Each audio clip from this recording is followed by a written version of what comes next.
In the mid-1990s, a 14-year-old boy from Chattanooga, Tennessee stepped into the music industry with dreams of becoming the next Michael Jackson. His name, Usher Raymond, and his mentor, Sean Diddy Combs. I moved to New York City, and I lived with Sean Puffy Combs for a year. At first glance, it seemed like the perfect match. P. Diddy, the master behind Bad Boy Records, had already turned artists like the notorious B.I.G. into superstars. But behind the glitz and glamour, Usher's time with Diddy took a dark turn.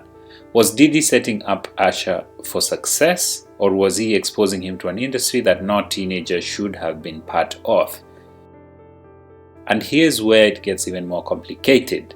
Even after breaking free from Diddy's world, Usher still found himself entangled in industry feuds, from Chris Brown to T-Pain. So today we are diving into the hidden truths behind Usher's come-up, the conflicts he never talks about, and the moves that might have saved his career. But first, let's go back to where it all started. Do you think you would have hit if you had not come to Atlanta? No, I don't think I would have. It really consists of style and just really creative people. Imagine being 14 years old and getting thrown into the world of Bad Boy Records, arguably the most notorious label of the 90s. Diddy took Usher to New York City and introduced him to a lifestyle far beyond his years.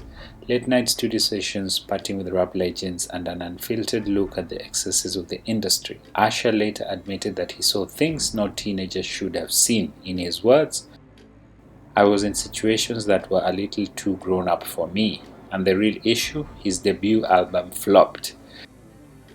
Critics said Usher lacked identity.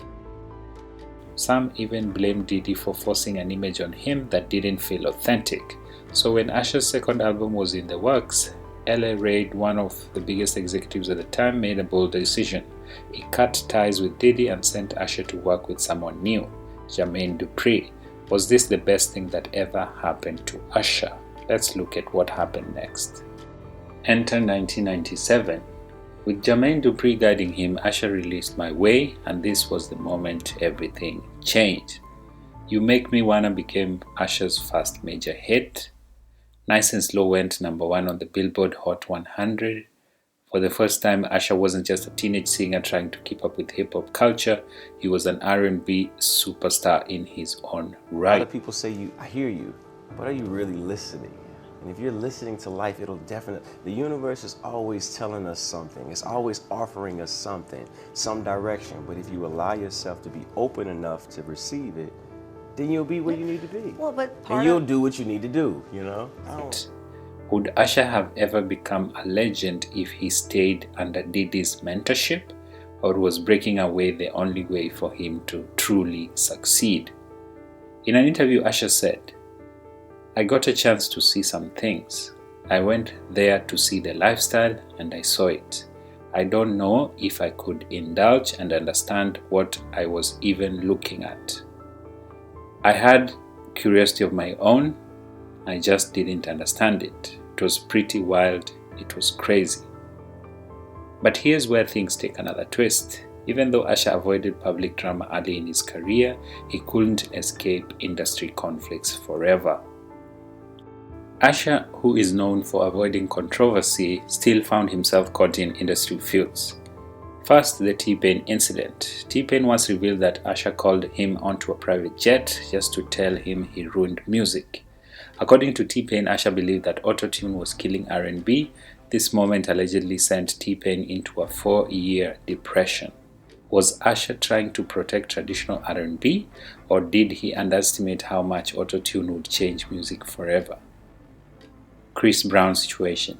For years, fans have compared Usher and Chris Brown. Who's the better performer? Who truly runs R&B? etc. etc.